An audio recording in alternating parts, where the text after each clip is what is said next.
Você já conviveu com pessoas mal-humoradas? Você já refletiu como você ficou a partir de conviver com aquele tipo de pessoa? Bom, eu tava procurando uma palavra para esse vídeo e aí Deus me trouxe Provérbios 22, versículo 22 ao 23, ditado 2. Não, desculpa, versículo 24 ao 25, ditado 3. Não se associe com quem vive de mau humor, nem ande em companhia de quem facilmente se ira. Do contrário, você acabará imitando essa conduta e cairá em armadilha mortal. Bom, esse é um assunto que eu tenho bastante propriedade para falar, porque eu já convivi com pessoas que reclamavam muito, né? Que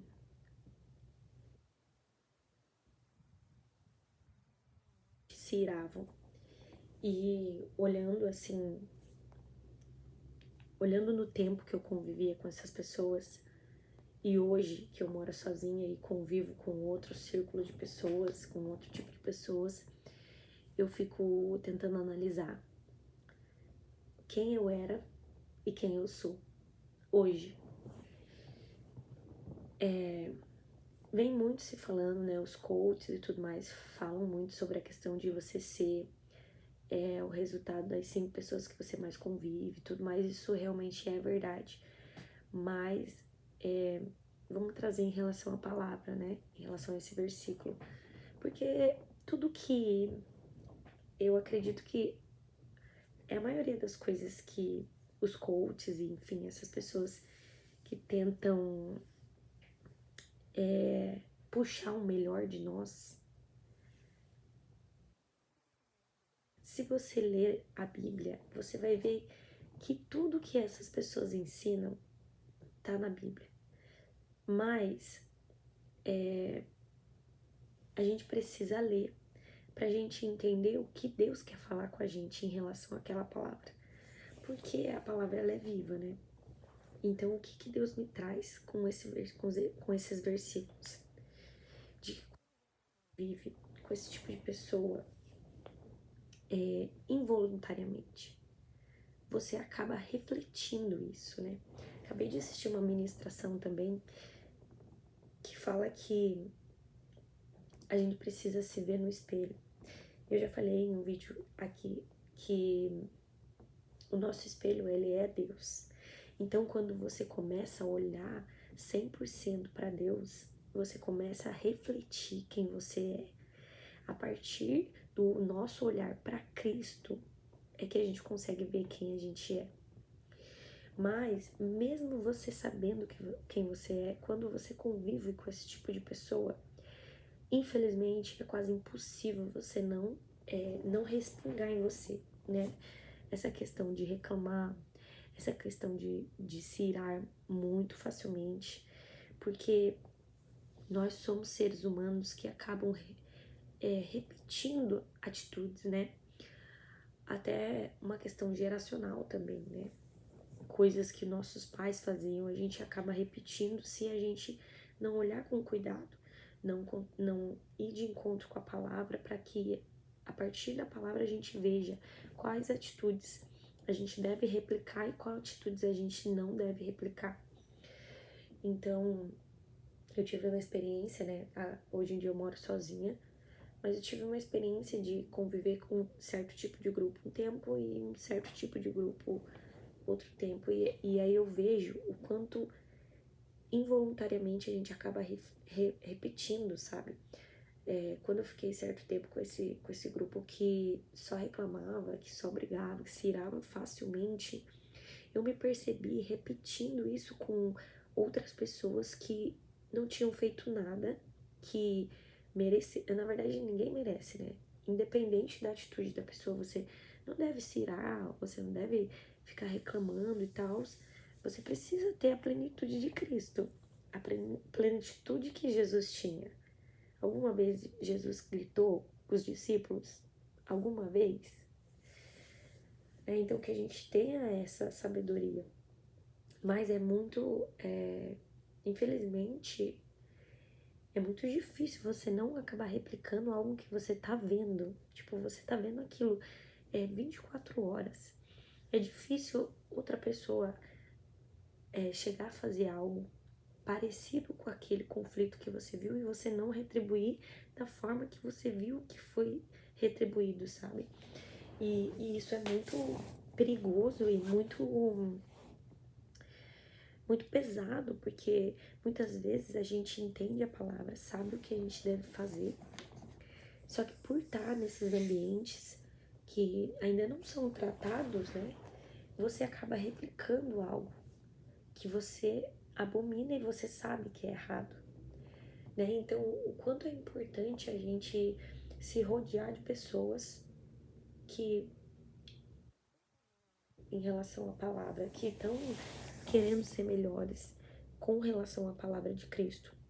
Não que você deve se distanciar 100% dessas pessoas que são de uma forma que se iram mais, mas que você saiba principalmente definir, né, um certo limite de convívio com aquelas pessoas, para que você não seja atingido, para que não respingue em você essas atitudes.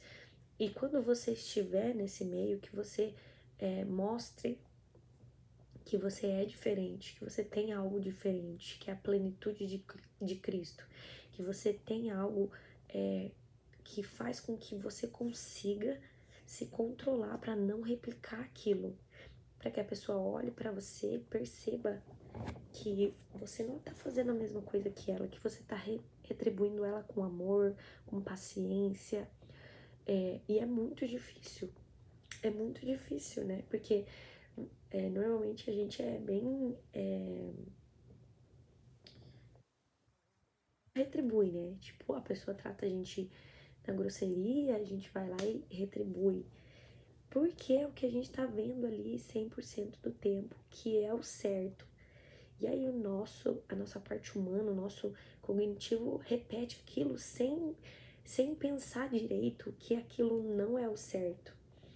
Então, por isso que a gente precisa se policiar e pedir discernimento para Deus, para que a gente limite o nosso convívio com aquele tipo de pessoa, para que a gente limite ao ponto dela conseguir ver na gente, em nós, uma plenitude para que ela consiga, mesmo que seja minimamente, querer melhorar, querer fazer aquilo que a gente está demonstrando que seria o melhor. E também que a gente consiga demonstrar isso, mas que a gente não fique muito para que aquilo não respingue na gente e a gente acabe replicando isso, né? É muito perigoso. Eu lembro quando eu convivia há muito tempo, né, com pessoas assim, e isso refletia 100% em quem eu era. Isso refletia 100% no meu humor, isso refletia 100% nas minhas atitudes, isso refletia 100% no meu emocional. E a gente precisa ter consciência que muitas vezes a gente não vai precisar conviver com esse tipo de pessoa. Mesmo que a gente goste, mesmo que a gente ame, a gente precisa colocar limites em pessoas que não caminham em direção a Cristo, como a gente. Claro, a gente está em constante evolução diariamente, não evolução, mas em constante aprendizado, e Deus vem trabalhando na gente dia após dia. Mas a gente precisa ter o discernimento de enxergar nas pessoas que elas também querem ir de encontro com essa melhora em Cristo ou não. E se ela não quer, a gente precisa sim limitar a nossa presença com aquelas pessoas. Se são pessoas importantes, a gente precisa sim conviver, mas com certa distância, para que aquilo não afete a nossa vida, não afete a nossa caminhada com Cristo, porque isso é muito perigoso e isso é muito poderoso. Porque você conviver com esse tipo de pessoa pode fazer com que a sua promessa seja. Pode fazer com que a sua promessa não chegue até você, porque você não vai conseguir olhar com clareza para aquilo que Deus quer para você, porque você só consegue olhar a situação em si, né? Aquele conflito. Então isso é muito perigoso. Então eu peço para que vocês reflitam sobre as pessoas que vocês convivem hoje em dia. Se elas te trazem malefícios ou benefícios, se elas vão de encontro à palavra de Cristo, se elas estão buscando constante melhoria na palavra de Deus, ou se infelizmente elas ainda não conheceram a Cristo e elas vão de encontro a outra realidade. Que você consiga conviver com essas pessoas a ponto de elas conseguirem ver em você Cristo e que elas queiram buscar aquilo que você tem, mas que você não fique, não tenha tanto contato a ponto do que as pessoas fazem respingar em você.